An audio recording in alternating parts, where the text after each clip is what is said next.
First preference ஆண்டவர் அப்படின்னு சொல்லி கொடுத்துருங்க.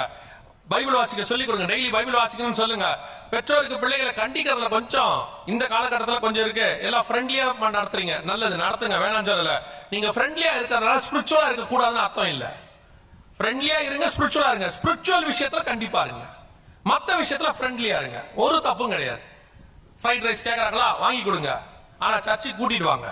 ஃப்ரைட் ரைஸ் வாங்கி கொடுத்துட்டு சர்ச்சுக்கு கூட்டு வராம இருக்காதீங்க. நீங்க நிறைய பேர் இப்பெல்லாம் ஆர்டர் போட்டு சாப்பிடறதானே இருக்கு, அதனால ஆர்டர் போடுது, உடனே கேட்கும் போது அதான் கேக்குது. அது அந்த பிள்ளைகள் சொல்லி நியாயம் இல்லை. வீட்டுல இருக்கிறது எல்லாமே அப்படி சமைக்க ஆரம்பிச்சிருச்சு, ஒண்ணும் செய்ய முடியாதுன்னு வச்சுக்கோங்களேன்.